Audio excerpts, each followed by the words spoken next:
Tonight, we're taking the slowest possible exploration through Saturn, the striped giant with icy rings, endless moons, and more mystery than you'd expect from a planet named after time itself.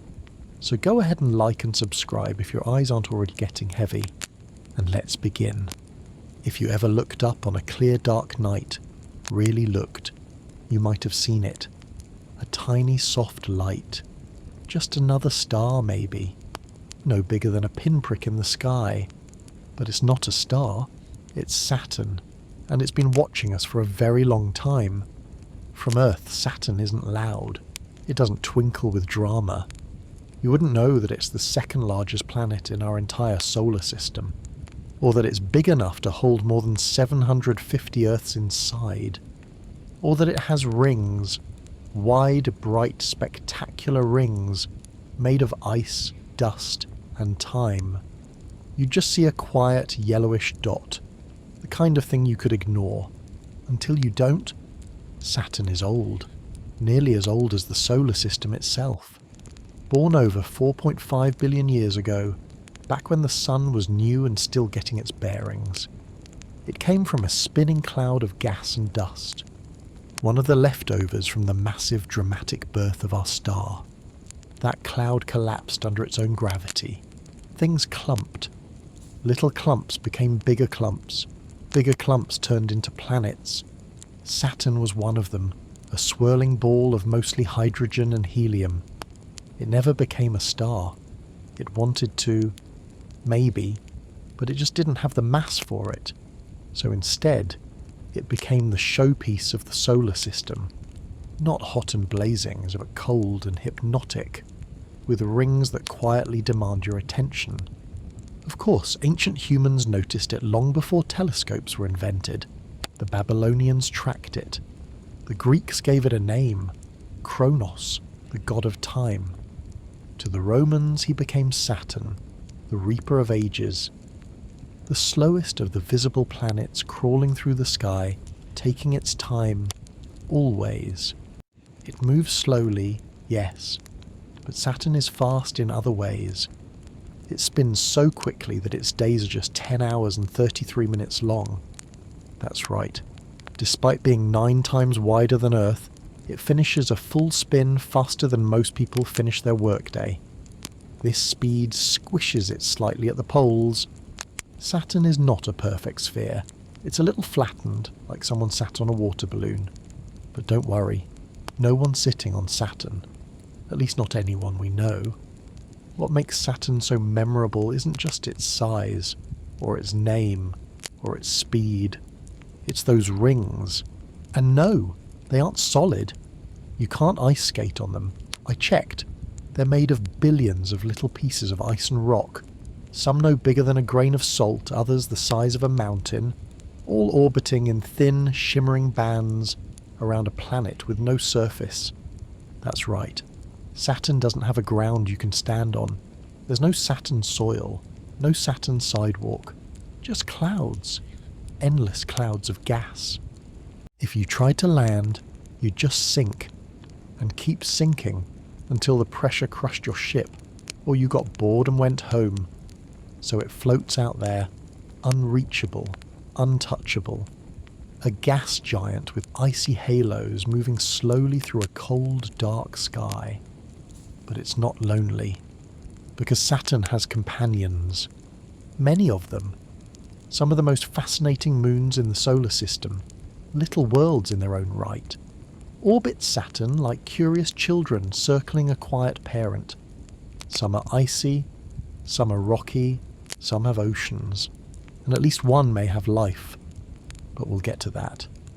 First, we need to look closer, to peel back the clouds, to understand why Saturn looks like it does, why it spins so fast, and what's happening deep beneath those golden storms.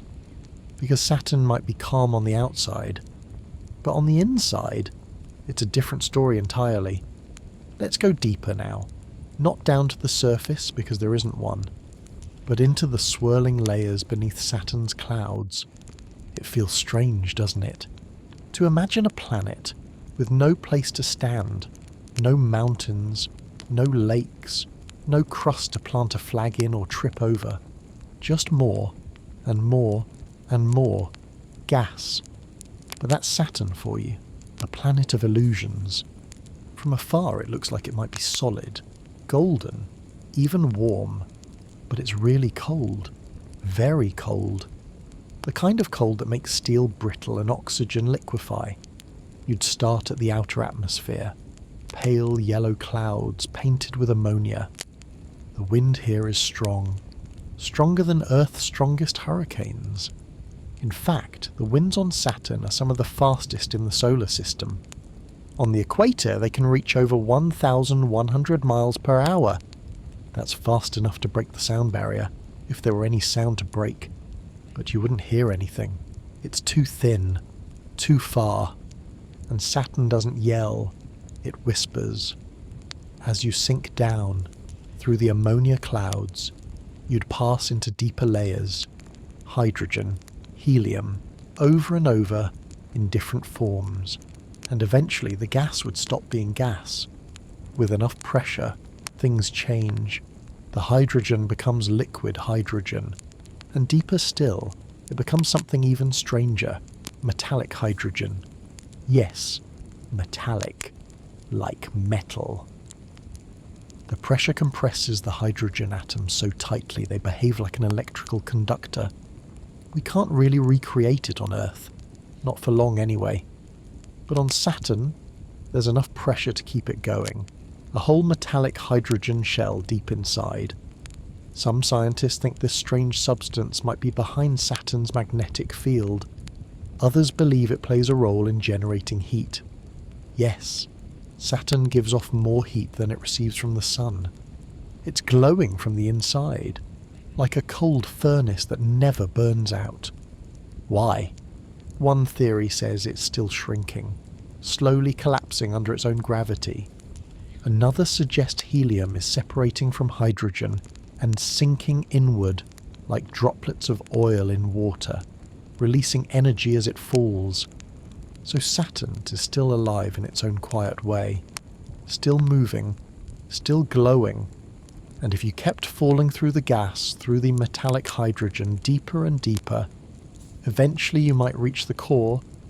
We don't know exactly what it looks like, but we think it's a dense, hot, rocky centre, maybe 10 to 20 times the mass of Earth, surrounded by metallic hydrogen and wrapped in mystery. No spacecraft has gone inside. No probe has survived that kind of pressure. We only guess, based on math, magnetic fields, and the way Saturn jiggles ever so slightly when it rotates. Even its shape tells us things. Because Saturn isn't just squished at the poles, it's bulging at the equator. Spinning fast flattens it. It's the flattest planet in the solar system. Imagine a beach ball pressed gently from the top and bottom, still round but a bit puffed in the middle. That's Saturn. But all this gas and pressure and glowing mystery wouldn't be half as interesting without what surrounds it. Because while Saturn's interior is impressive, it's the outside that made it famous. And those rings, they've got secrets of their own. They look delicate, decorative, almost like jewellery. But Saturn's rings are ancient, and they weren't always there. That part tends to surprise people. We imagine the rings have always circled Saturn, like a halo that came pre-installed. But the truth is fuzzier and quieter, like most things in deep space. First, what are they? Saturn's rings are wide, wider than any planet. From end to end, they stretch out more than 170,000 miles. That's long enough to fit Earth, not once, but 14 times across. But for all their size, they're astonishingly thin.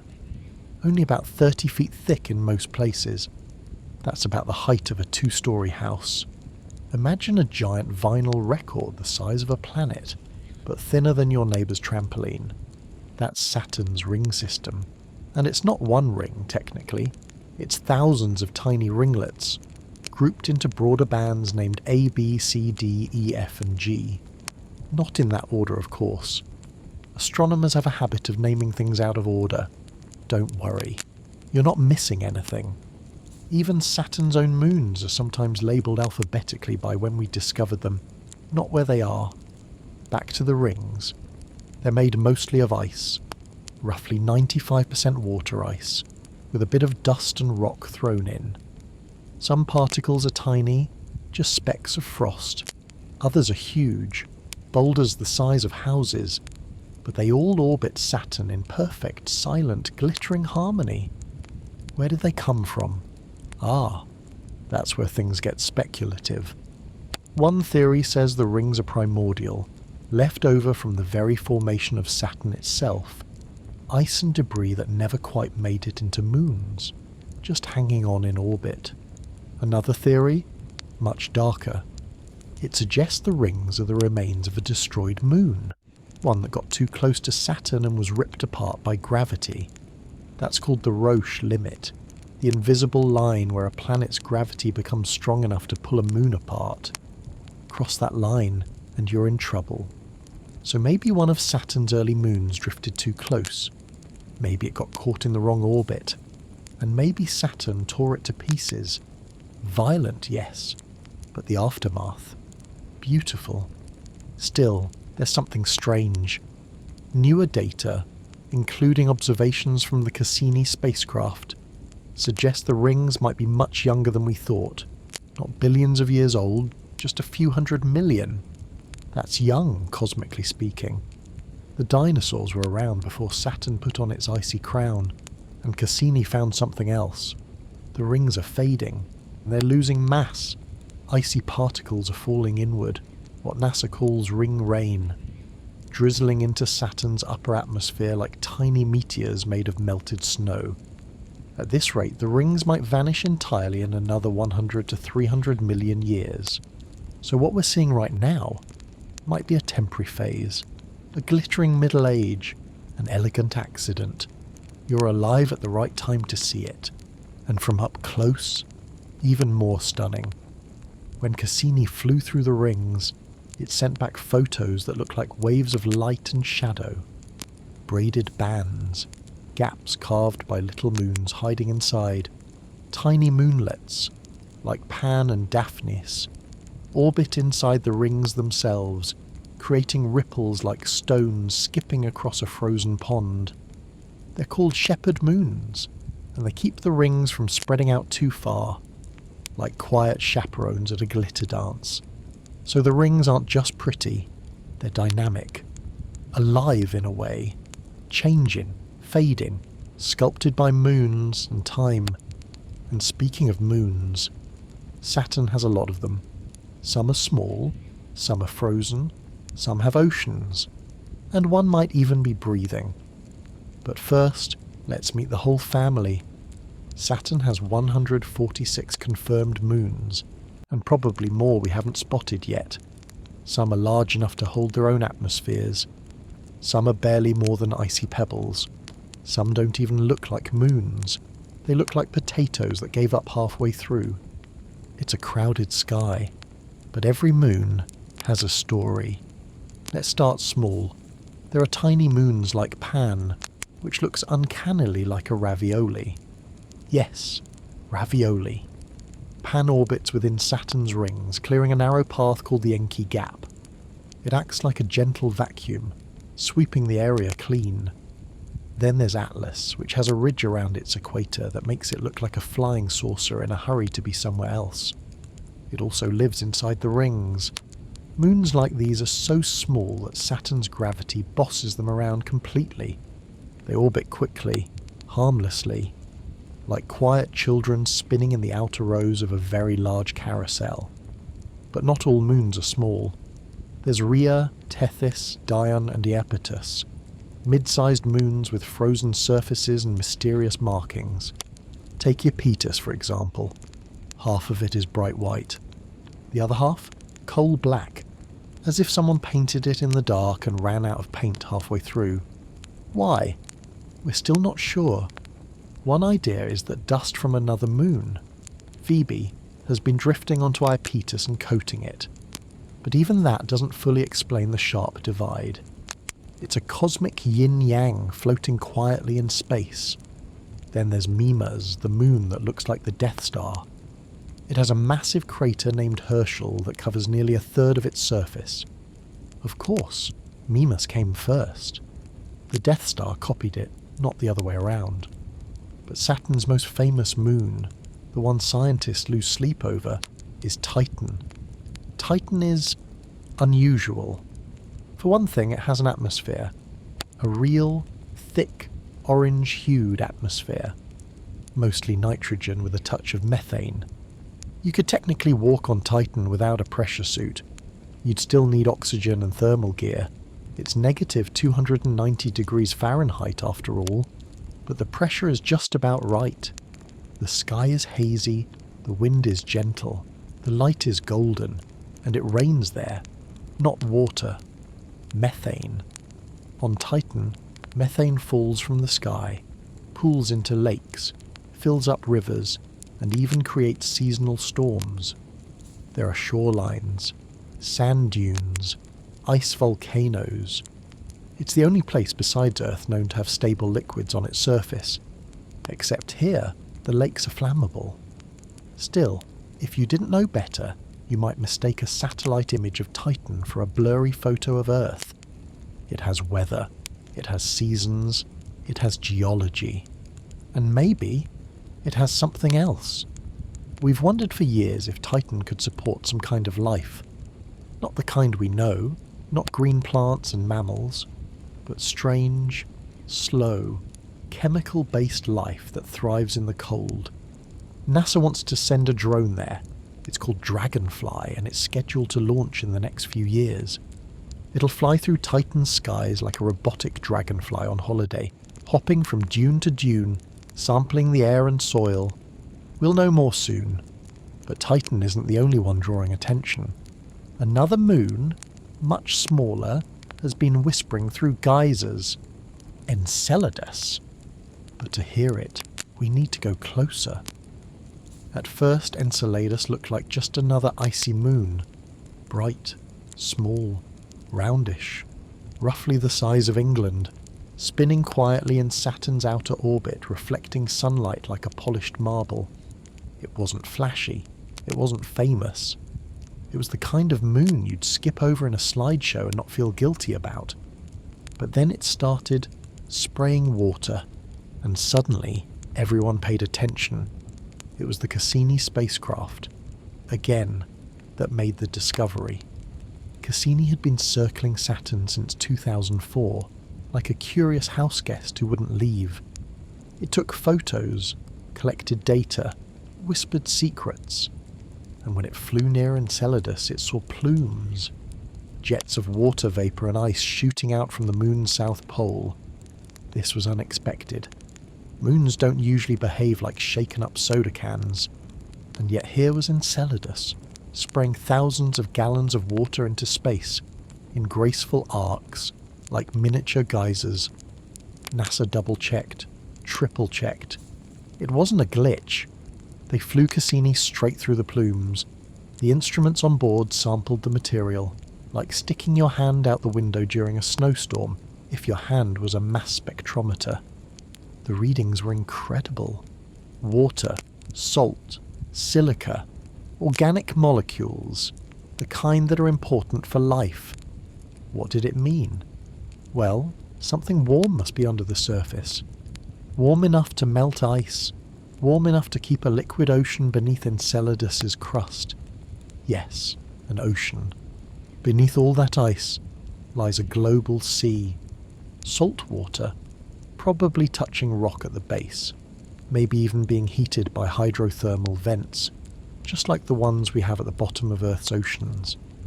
On Earth, those vents are teeming with life. Strange, hardy creatures that live without sunlight, feeding off chemicals in the dark. So naturally, scientists asked, could the same thing be happening on Enceladus? Could something be alive down there? We don't know, but the possibility quietly changed everything. Suddenly Saturn wasn't just beautiful. It wasn't just cold. It was a place with potential. Titan had lakes and weather. Enceladus had water and chemistry. And Saturn itself, well, It had rings, storms, and enough gravity to hold the whole family together. And speaking of family, some of Saturn's moons are caught in strange orbits, locked in dances, pulled into ellipses. Some even swap positions with each other, as if politely taking turns. There are Trojan moons, moons that share the exact same orbit as another moon, but stay ahead or behind it, like reserved siblings walking in line. There are co-orbitals, captured asteroids. There's even one moon, Hyperion, that tumbles chaotically through space like a sponge that forgot how to spin. Each one obeys Saturn's pull. Each one whispers its own quiet rhythm. But the planet at the centre of it all, Saturn, with its giant size and gentle glow, isn't just collecting moons, it's keeping secrets. Because deep inside Saturn's magnetic field, something unusual is happening. Something that hums. Saturn has a magnetic field. That's not surprising, or most of the big planets do. What is surprising is how quiet it is, and how it behaves. You see, a magnetic field is usually tied to a planet's rotation. As the core spins, it stirs up conducting material, usually molten metal, or in Saturn's case, metallic hydrogen. And that motion generates a magnetic field. Think of it like a dynamo. Spin the conductor fast enough and you get magnetism. On Earth this gives us auroras. On Jupiter it creates radiation belts. But on Saturn, things are a little off. First, the magnetic field is almost perfectly aligned with its rotation axis. That's rare. Most planets have a noticeable tilt. Earth's magnetic field leans about 11 degrees. Jupiter's, 10. Uranus, completely sideways like everything else about Uranus. But Saturn, less than 1 degree of tilt. That's weird. It's so well aligned that scientists have trouble using it to measure Saturn's day. Normally the rotation of a magnetic field gives you a clear tick to time the planet by. But with Saturn the signal is fuzzy. In fact, the length of a Saturn day, around 10 hours and 33 minutes, has been revised more than once. Because it changes depending on what you measure. The magnetic field, the radio waves, the winds, they all give slightly different answers. It's like asking a group of introverts what time the party starts and getting 5 different polite shrugs. Cassini picked up on this oddity. The spacecraft listened to Saturn's radio emissions, natural radio waves produced by the planet's magnetosphere, and noticed that they weren't stable. They fluctuated.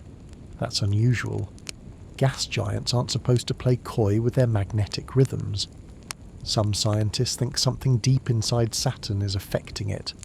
Perhaps layers of rotating material that move at different speeds. Others suggest the rings might somehow interact with the magnetic field, subtly distorting the signals we rely on. And then there's the auroras. Yes, Saturn has them. Pale, ghostly lights near its poles triggered by the solar wind. Not as dramatic as Jupiter's, but still elegant. Cassini captured images of Saturn's auroras in ultraviolet light, glowing ovals that ripple softly, like distant campfires under layers of mist. But unlike Earth's auroras, which vary by season and solar activity, Saturn's seem more stable, almost reserved. Everything about Saturn feels that way. Elegant, unrushed, complicated in ways it doesn't advertise, and that includes its rings. Again. Because the rings don't just sit there, they interact with Saturn's magnetosphere. Particles from the rings fall inward, subtly altering the planet's upper atmosphere and possibly its magnetic field. This ring rain was something Cassini confirmed late in its mission.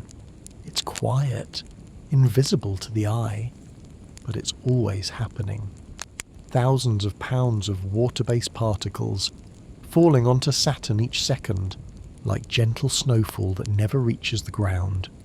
You can't see it, you wouldn't feel it, but Saturn knows.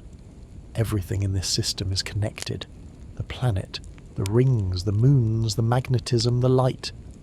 And yet one of the most dramatic moments in Saturn's recent history wasn't caused by Saturn at all. It was caused by us. In 2004, a spacecraft named Cassini slipped into orbit around Saturn. It had travelled nearly 7 years to get there, over 2 billion miles through the dark, past Venus, past Earth again, past Jupiter, all using gravity assists like polite interplanetary hitchhiking. And when it finally arrived, it didn't knock. It just slid silently into Saturn's embrace. No fireworks, no landing party, just quiet success. Cassini wasn't alone. It carried a small passenger, the Huygens probe, built by the European Space Agency. Its mission, to land on Titan, Saturn's largest moon. But we'll get to that. First, the main event. Cassini was built to observe. It had cameras, spectrometers, radar, magnetometers, tools to measure light, heat, particles and fields. It was in many ways a floating set of senses, and Saturn gave it plenty to sense. The rings, the storms, the moons, the colours. It watched the shadow of the planet move across the rings. It watched moons eclipse one another. It watched sunlight refract through haze. It flew through the space between the rings and the planet itself, a region no spacecraft had ever entered. A narrow, dangerous gap just 1,500 miles wide. If Saturn had blinked, Cassini might have been erased. But it didn't blink. It just kept spinning. Cassini orbited Saturn 294 times. For 13 years it circled, longer than many Earth pets live. During that time it made some of the most important discoveries in planetary science. It showed us that Enceladus was active. It mapped Titan's lakes and dunes. It revealed new moons. And it captured a photo that became famous. Earth, seen from behind Saturn, a tiny blue dot beneath the shadowed rings. Carl Sagan once called Earth a pale blue dot. Cassini gave us a second chance to see it that way. Not from beyond Pluto, like Voyager, but from within our own solar system, looking back across space and sunlight. In 2017, the mission was coming to an end. Cassini was running low on fuel, not enough to leave, not enough to keep dancing forever, and NASA had a choice. They could let it drift, risking an accidental crash into one of Saturn's moons, contaminating places like Titan or Enceladus that might harbour life. Or they could give Cassini a final mission, a controlled descent into Saturn's atmosphere. They chose descent. Cassini began its grand finale, a series of dives between the planet and the inner rings. 22 orbits threading the needle closer and closer each time. The final plunge came on September 15th, 2017. As it fell, Cassini kept its antenna locked on Earth, beaming back data in real time. It sampled Saturn's atmosphere, measured magnetic fields, sniffed particles, and then the signal ended. Cassini vanished into Saturn. No crash, no explosion, just absorption. One moment it was there. The next it was part of the planet it had studied for over a decade. A quiet goodbye. Scientists cried, not because they lost a machine, but because they lost a friend. Cassini had shown us beauty. It had shown us secrets. And it had shown us that Saturn wasn't just a ringed planet. It was a world, a system, a stage for wonder. And as the dust settled, attention turned back to its moons, especially the orange one, with rivers of methane and a sky like a dream. Titan is Saturn's largest moon, bigger than Mercury, wider than Pluto, and thicker skinned than almost anything else in the solar system. If Enceladus is icy and bright, a frozen mirror in orbit, then Titan is warm-coloured and strange, covered in haze, orange, gold, tan, like someone put Earth in an Instagram filter and then dipped it in gasoline. You can't see the surface from space. The atmosphere is too thick, too cloudy, too patient. For a long time, all we had were guesses. But in 2005, the Huygens probe changed everything.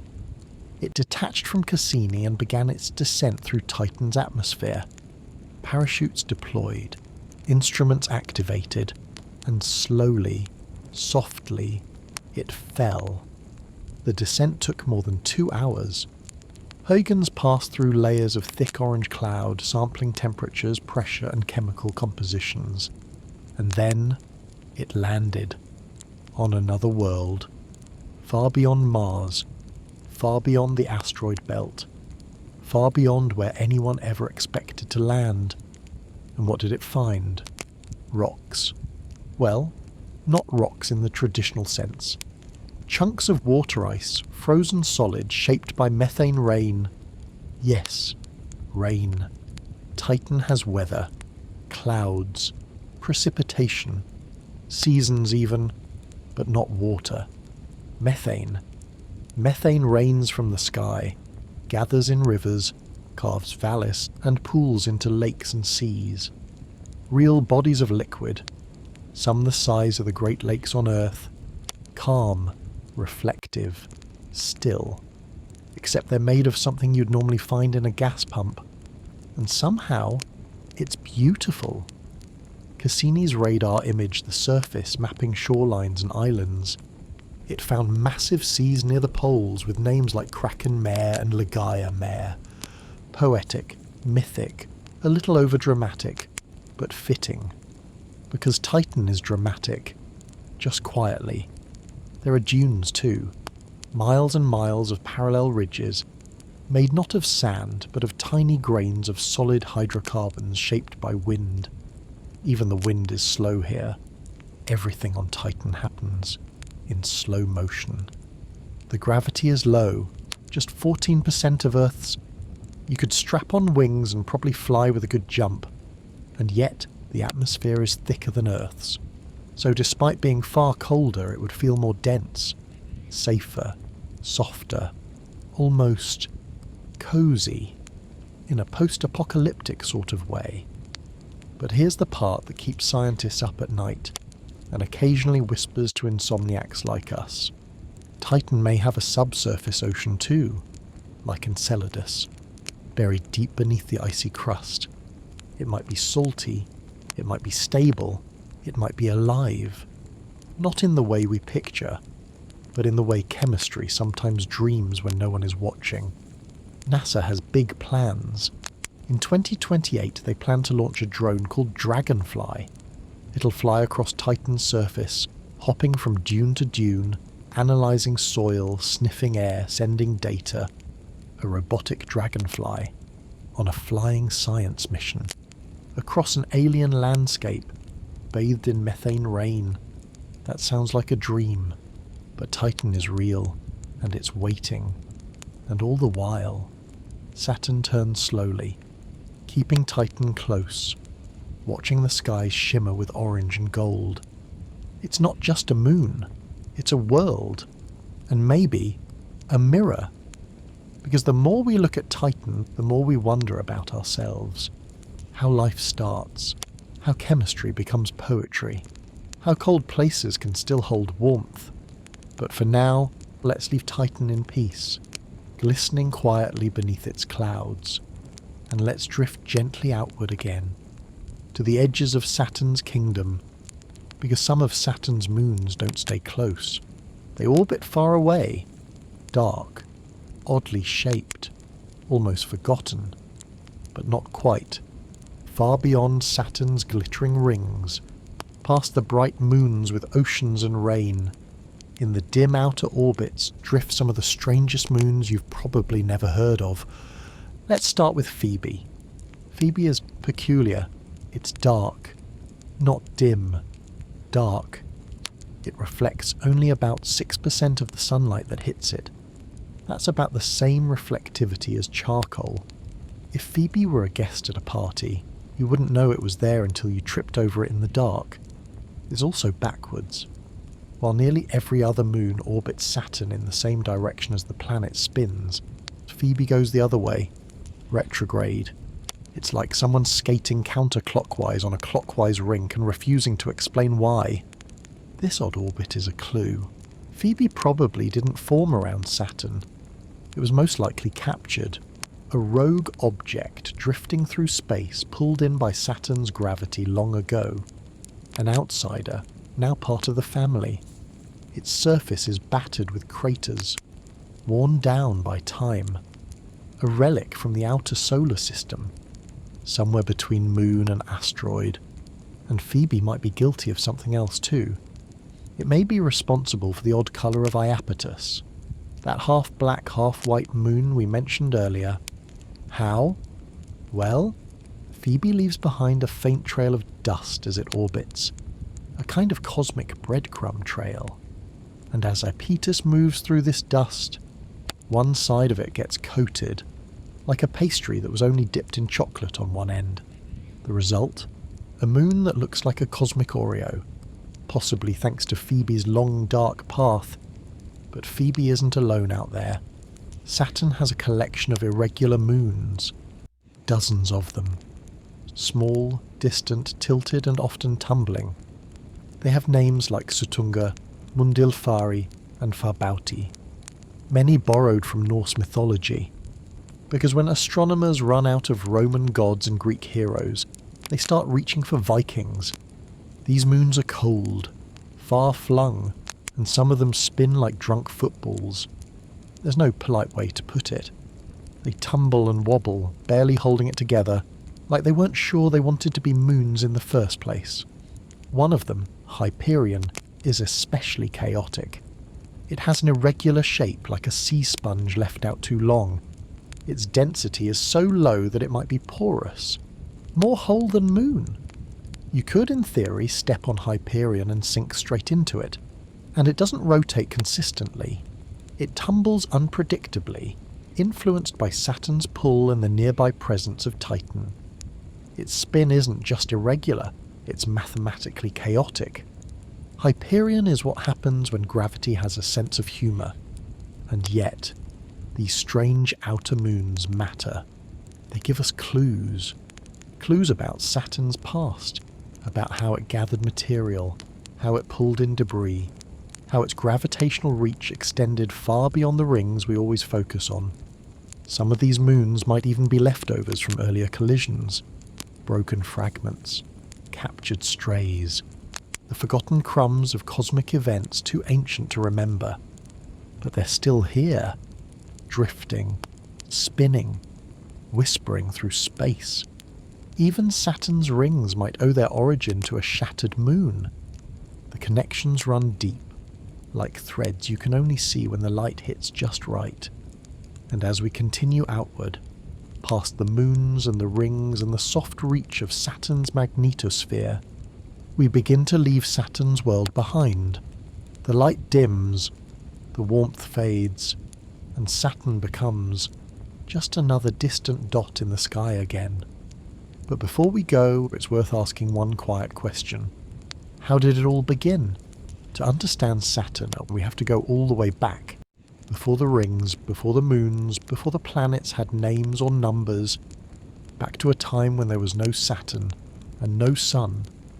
Just a cloud. A vast, cold, rotating cloud of gas and dust, floating through the quiet corners of a galaxy. Leftovers from older stars. Ash from ancient explosions. Cosmic debris. Unclaimed, unhurried. This cloud was part of what astronomers call the solar nebula, a kind of interstellar nursery, waiting for gravity to make up its mind. And one day, it did. Something, maybe a shock wave from a nearby supernova, disturbed the cloud, set it in motion. Parts of it began to collapse inward under their own weight. The centre grew hotter, denser, until it ignited, and just like that, a star was born, our sun. But around that newborn star, things didn't stop moving. Material in the rest of the disk, hydrogen, helium, ice, rock, began to swirl. Bits clumped into larger bits, dust into pebbles, pebbles into boulders, boulders into worlds.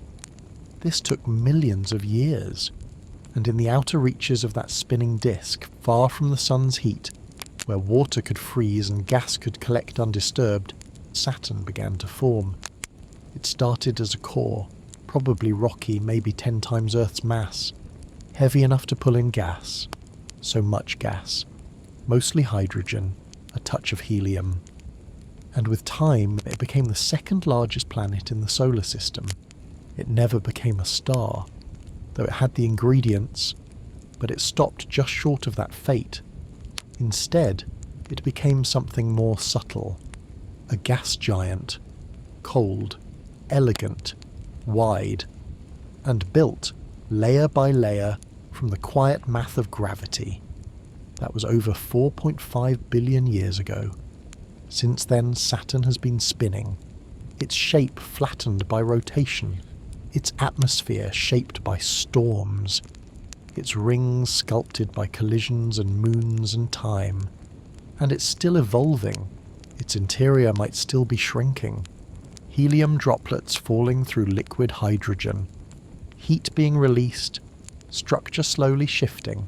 Even the rings, as we now know, may be newer than the planet itself. Some models suggest they only formed a few 100 million years ago, possibly from a shattered moon or an icy comet that wandered too close. But whatever their source, the result is Saturn as we know it. A planet not just made of matter, but made of movement. Spins, orbits, balances, every layer, every ring, every moon, in motion. That's what Saturn is. Not just a place, but a system. A slow dance of forces that began in silence and never stopped. And as we drift forward in time, Saturn remains there, unbothered, unrushed, holding its orbit like a steady drumbeat in the solar song. But while its formation was peaceful in cosmic terms, its weather isn't always so gentle. In fact, Saturn is home to storms so large they could swallow Earth whole. On Saturn, storms are not occasional. They are part of the rhythm, and some are so large, they wrap around the planet completely. That may sound dramatic, but drama moves quietly here. Unlike Earth, where weather builds around warm oceans or uneven terrain, Saturn's storms are born in a swirling atmosphere of hydrogen, helium, and cold. No oceans, no mountains, just invisible currents, energy rising, and clouds waiting. The most famous of Saturn's storms is called the Great White Spot, not to be confused with Jupiter's Great Red Spot. Saturn's version is less permanent, but it's just as moody. The Great White Spot appears roughly every 29.5 Earth years, once per Saturnian year. Yes, one Saturn year is nearly 30 of ours. Why the long gap? Scientists believe it has to do with seasonal shifts in Saturn's upper atmosphere. As the planet slowly orbits the Sun, changes in temperature build tension, and eventually that tension releases in a massive planet-encircling storm. The last one began in December 2010. Cassini was watching. It started small, a bright white dot. Then it grew and grew. Within weeks it stretched over 10,000 kilometers, far longer than Earth is wide. Lightning crackled inside. Winds howled at over 300 miles per hour. It raged for months, and when it ended, it left a scar. A turbulent pale band that lingered in the atmosphere like a memory. Then, calm, as if nothing had happened. That's Saturn for you. Violent in motion, serene in posture. But not all Saturn storms are wide. Some are tall, convective storms. Powerful columns of rising gas erupt from deeper layers, bringing water ice and ammonia up to the visible cloud decks. Bright flashes of lightning pierce the gloom. Cassini recorded the largest lightning flashes ever seen on another world. Some were 10,000 times more powerful than Earth's, which sounds dramatic. But again, you'd never hear it. Saturn's atmosphere is too thin to carry sound the way we know it. Thunder without a voice, and at the North Pole. Something even stranger, a hexagon. Yes, a literal six-sided jet stream pattern, circling the North Pole like a geometrically confused hurricane. It's about 20,000 miles across and it spins just like the rest of the planet, but with sharp angles, as if drawn by a cosmic ruler. Scientists aren't entirely sure why it exists. It may be a natural result of rotating fluids at certain speeds and temperatures. It may be something we haven't figured out yet. Whatever it is, it's stable. The hexagon has lasted for decades, and beneath it, a mysterious central vortex, dark, deep, rotating slowly, as if Saturn is keeping one eye open while it naps. If you stood, or floated, near Saturn's cloud tops, you wouldn't feel much, but you'd see motion everywhere, bands of colour, storms forming and fading, winds faster than any jet stream on Earth. It's not chaos, it's choreography. Because Saturn doesn't rush. It moves with purpose, even when it's tearing itself apart. And through it all, the rings stay silent, the moon stays steady, and the entire planet hums beneath its clouds. But even from afar, people have noticed Saturn's quiet power. Let's drift back now to a time before spacecraft, before telescopes, to when Saturn was just a light in the sky, and ancient eyes tried to understand what it meant. To the ancients, Saturn was more than a planet.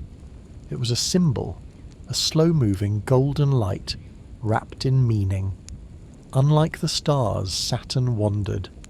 That's how early skywatchers first knew it was different. It moved steadily, inching along the zodiac like a shy traveller. Not erratic like Mercury, not bright like Venus. Just steady, patient. It became a canvas for belief. The Babylonians recorded Saturn's movements as early as the 8th century BCE. They called it Ninurta, a god of farming and war. They noted its slow pace, its cycles, its return to the same sky position every 29 years. To them, this wasn't just astronomy, it was destiny. They read the heavens like a calendar. The Greeks gave Saturn a new name, Kronos, the god of time. Fitting, really. Kronos was the father of Zeus.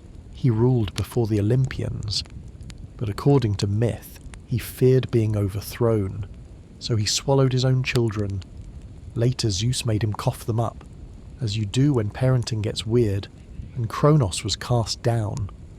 So Saturn, the planet, became associated with time, limitation, and eventually, melancholy.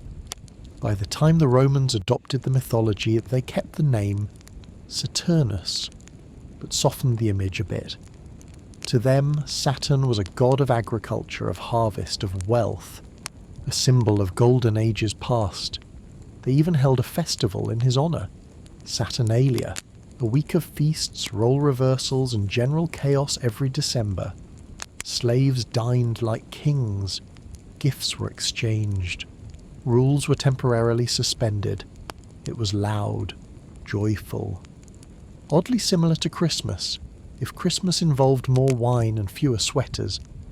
For centuries, Saturn remained the farthest known planet. It was the edge of the universe, the last of the visible wanderers. Mercury, Venus, Mars, Jupiter, and Saturn. That was it. Beyond it, nothing. Or so they thought. Its distant light marked the boundary between the known and the unknown.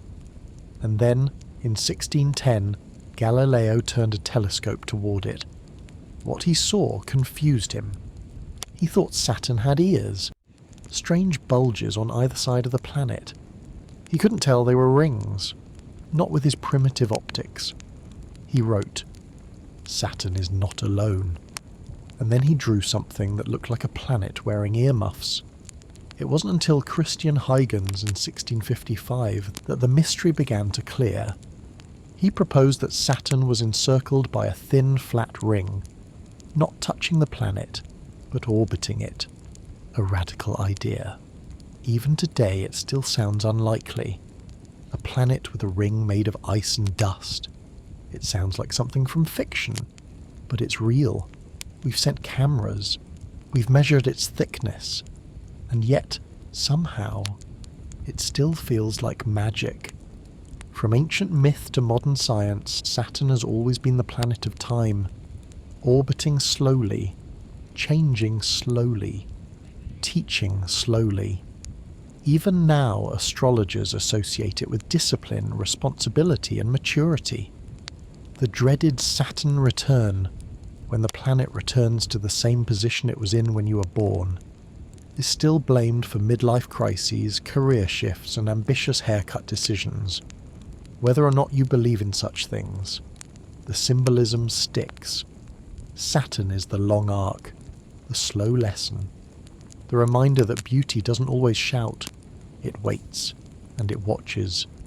But even a planet as patient as Saturn still casts shadows, and the way those shadows fall has taught us more than you might expect.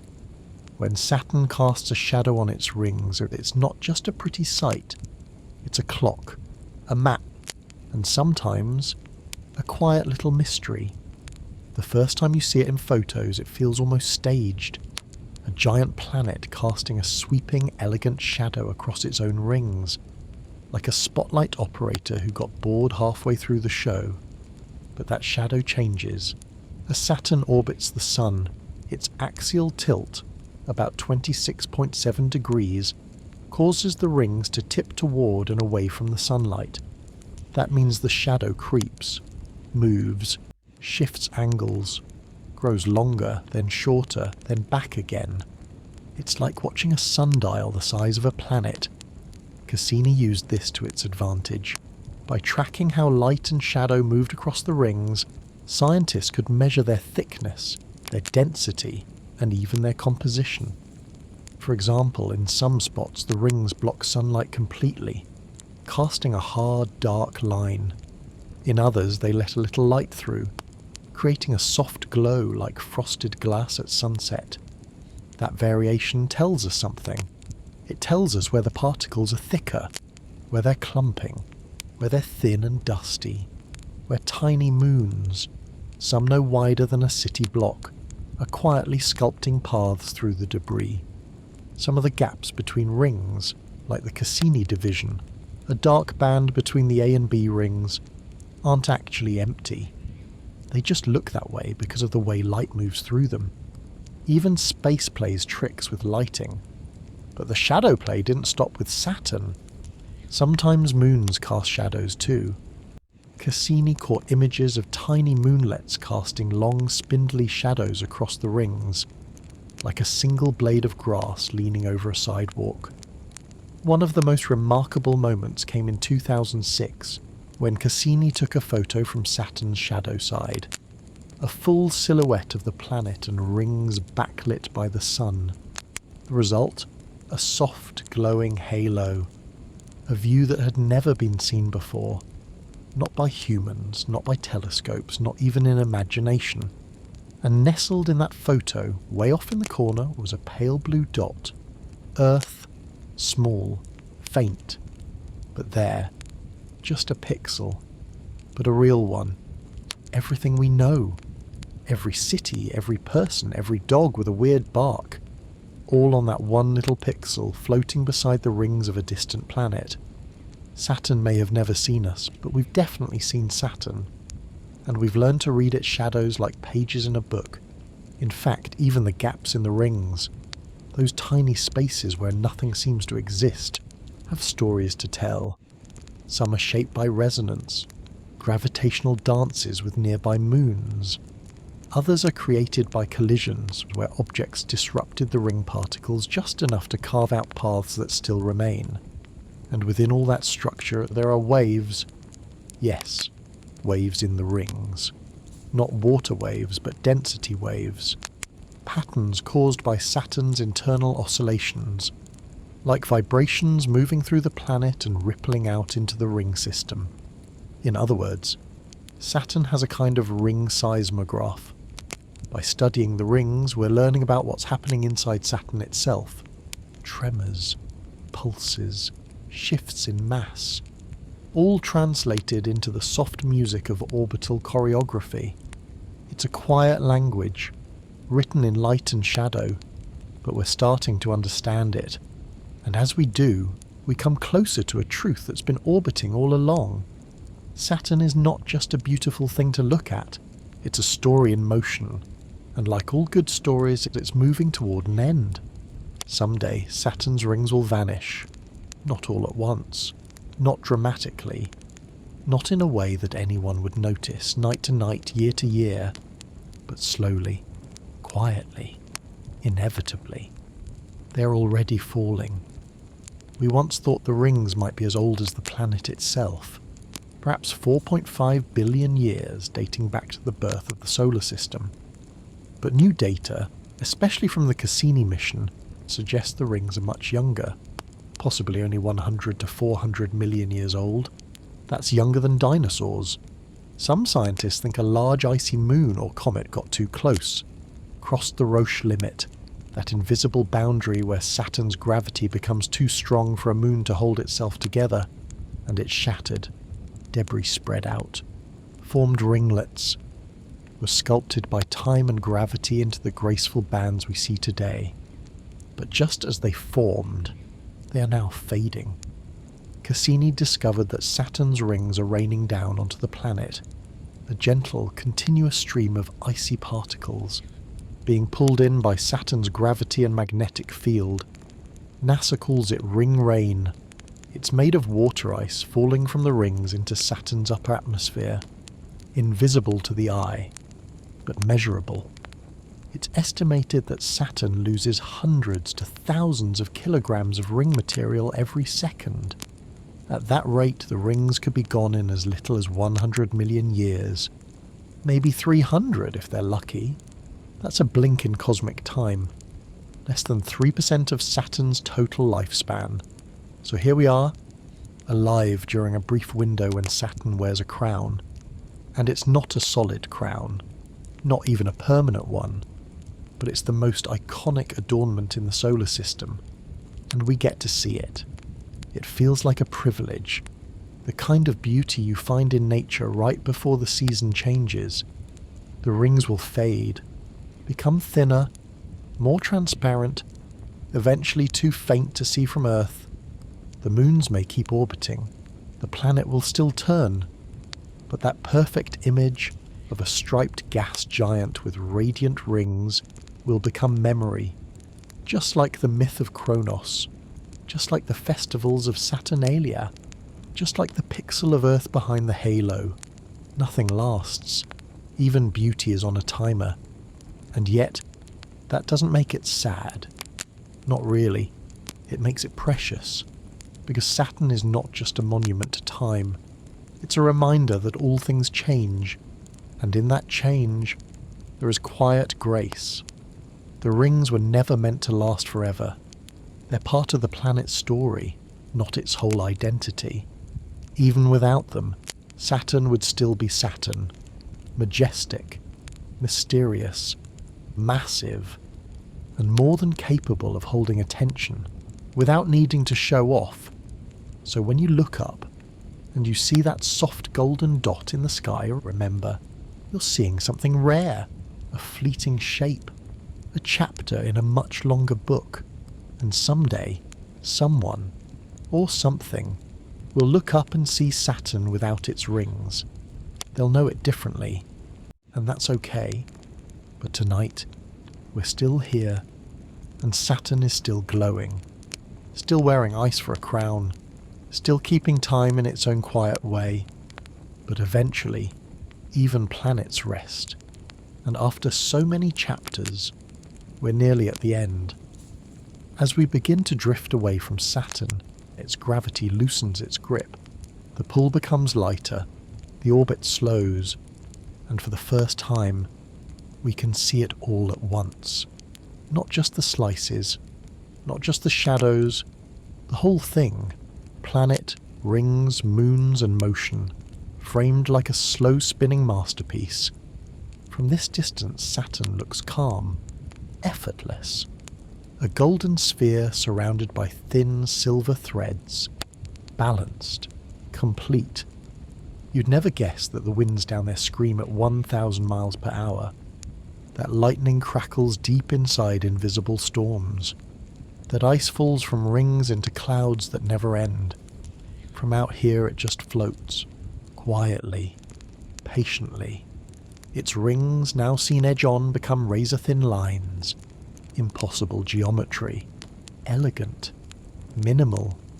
You could almost mistake them for shadows. The kind that follow you at twilight and never quite say where they came from. The moons become dots again. Titan, orange and heavy. Enceladus, white and blinking with geysers. Hyperion tumbling slowly like a coin that never lands. They orbit without complaint as they've always done, keeping their strange schedules, waltzing in silence, and Saturn itself, still spinning. A day passes in just 10 hours and 33 minutes. Even out here it doesn't dawdle, but it never seems rushed. Cassini once captured this view. Saturn lit from behind, glowing in silhouette with rings aglow and deep space beyond. That image, calm, distant, golden, became one of the most famous planetary portraits ever taken. Not because it was loud, not because it was dramatic, because it felt like a secret, as if Saturn wasn't posing. It just happened to be there.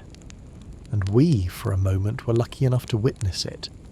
That's what makes this planet so remarkable. It doesn't demand attention. It doesn't pull focus. It just exists, beautifully, in its own orbit. There's no lightning show like Jupiter, no scorching drama like Venus, no cozy habitability like Earth, just cold elegance, geometry in motion. A crown made of debris. It teaches you something, that you don't have to be loud to be unforgettable, that grace can last longer than spectacle, that being still is sometimes enough. From this distance, Saturn starts to shrink. Not literally. It's still more than 9 times Earth's diameter, but in the viewfinder of the mind it retreats, becomes one star among many, one planet in a billion, but not forgotten, because once you've seen it, really seen it, you carry it with you, in that pixel, in that ringed silhouette, in that chapter of quiet science wrapped in cosmic poetry. And though we float farther, the story isn't done yet. There's still more to wonder about, more to remember. And one last question we've yet to ask. What exactly would it be like to stand on Saturn? Even if just for a moment. You can't stand on Saturn. Not really. There's no ground, no surface to land on, no solid place to plant a flag or build a porch swing. Saturn is made of gas, mostly hydrogen and helium, layered in soft currents and deepening pressure. But let's pretend, just for a moment, let's say you could float down to Saturn's cloud tops. Maybe you're in a sturdy spacesuit. Maybe you're dreaming. Maybe the laws of physics are looking the other way. The first thing you'd notice is the light. It's dim. Saturn is nearly 10 times farther from the sun than Earth is. So sunlight here is faint, like twilight in a snowy field. Still, it's beautiful, golden, soft. The kind of light that doesn't rush your eyes, just brushes past them. The clouds beneath you would stretch in all directions, striped, layered, moving slowly and quickly at the same time. Yellows, creams, faded browns, a watercolour painting set into motion. You'd hear nothing. Sound doesn't carry well here.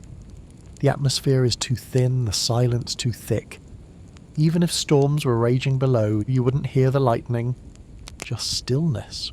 Now you descend, not fall, descend, gently, like a feather in syrup. The pressure builds. The temperature rises. You pass through the upper cloud deck, made of ammonia ice, snow that never reaches the ground. Then into the ammonium hydrosulfide layer. Not dangerous, just unfamiliar. Then deeper, the hydrogen thickens, becomes liquid. Then something stranger, metallic hydrogen, a state of matter that doesn't exist on Earth, where atoms are crushed so close together they begin to act like a liquid metal. You wouldn't see it, but it would surround you. An ocean of pressure and possibility, and still no floor. You might fall forever, or until the pressure became too great, or until you simply became part of Saturn itself, and that's the truth. You don't stand on Saturn, you become Saturn.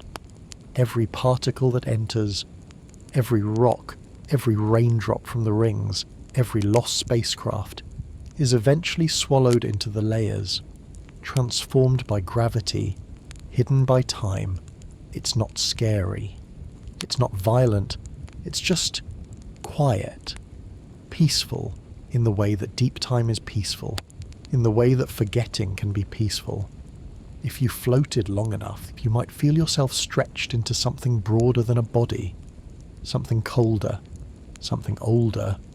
You might forget where you came from, or why you fell, and in that surrender there's a kind of serenity. That's the strange poetry of Saturn, a planet you can never stand on, but one that still grounds you in awe. Even from Earth we orbit that feeling.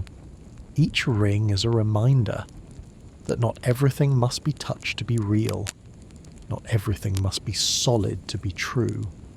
And as we rise back out, lifted gently by imagination or memory, we leave behind no footprints, just a soft impression, like a sigh in a dream, and Saturn keeps spinning, still itself, still beautiful, still untouchable, but now, at least, a little more familiar.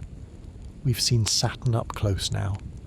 We've drifted through its clouds, skimmed the edges of its rings, watched lightning flash without sound, and counted more moons than days in a week. We've listened to geysers erupt silently from icy worlds. We've hovered above orange lakes of methane. We've passed over hexagons carved by jet streams, and fallen, at least in our minds, into a planet with no floor. But now, it's time to return. Not because we've seen everything. You never truly see everything. Even Cassini, with 13 years of orbits and instruments, only scratched the surface, and there was no surface. We return because sleep is like orbiting home again. And Saturn has done its job. It showed us beauty. It showed us distance. It showed us time. And time, after all, was its domain. So we begin the slow lift, away from the rings, past the outer moons, tiny, irregular, tumbling in slow spirals, past Titan, still glowing faintly beneath its haze, past Enceladus, still whispering jets of water into space, and Saturn shrinks, pixel by pixel, until it's no longer a globe, but a shape, then a colour, then just a thought. What we carry back is not weight, it's stillness. It's the kind of silence that doesn't beg to be filled, a planet that never needed to shout, just exist. You might find yourself remembering the way its rings looked from behind, or the photo where Earth peeked out from behind the planet's shadow, just a speck yet full of everyone you've ever known. You might remember how Saturn doesn't have a surface, and how that still made it feel grounded somehow. Or maybe you'll remember nothing at all, because you're starting to drift now, and that's okay, because Saturn doesn't demand memory. It leaves impressions, soft like frost, lasting like echoes. As we near the edge of Saturn's influence, its gravity lets go, not abruptly, not with resistance, just gently, as if to say, you may go, And we do. Back into the quiet. Back toward a pale blue dot. One of many. But the only one that ever asked what Saturn really was. And Saturn never replied. But it didn't have to. Sometimes the answer is the orbit itself. The motion. The storm that returns every 30 years. The ring that will one day vanish. That's the conversation. One turn, then another, then another. As we approach home, our instruments fall silent. Our thoughts grow soft. And somewhere in the distance, Saturn keeps spinning.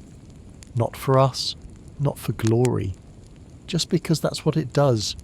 Always has, always will, and now you're almost back, almost asleep. One last look, before the journey ends. Saturn never asked to be beautiful. It didn't audition, didn't pose, didn't raise its hand in a classroom of planets hoping to be remembered. It just became what time made of it. And somehow, that was enough. The rings weren't a plan. They were an accident. A tragedy, maybe. The breakup of a moon, a comet, a collision too ancient to trace. And yet, in the aftermath, art, a crown formed not by intention, but by motion and gravity and patience. Its moons were gathered, adopted, some born beside it, some stolen from elsewhere, some shaped by nothing more than chance and tidal pulls. Its storms are ancient, but passing. Its clouds shift. Its core may still be slowly changing. Even Saturn's name, a symbol of time, of cycles, of slow returns, was something we gave it. A metaphor pinned to a planet that never asked for poetry. And yet, here we are, still moved by it. Still wondering how a world that far away can feel familiar. How something made of gas with no surface, no sound, no scent can still make us feel something. Not excitement, not thrill. Something quieter, more lasting, respect. Because Saturn is not the planet of noise. It is not the planet of fast answers or easy photos. It is not flashy except when lit from behind. It is the planet that waits, that teaches slowly, that reminds us some things take billions of years, and even then, they're not finished. If you looked up at Saturn tonight, you'd see nothing more than a dot, a pale yellow pin of light in the sky. No rings, no moons, no storms, just a dot. But now, you know what's inside that dot. You've walked through its rings, descended through its clouds, met its moons, and watched its storms unfold like time-lapse paintings. You've stood, not physically, but gently, on the edge of something enormous and quiet. And in return, Saturn gave you nothing loud, just a feeling, the kind that lingers. That feeling may follow you, into sleep, into morning, into the next time you look at the night sky. And when you do, you might remember that somewhere, far beyond what you can see, a great golden world is still turning, not needing you, but welcoming you anyway.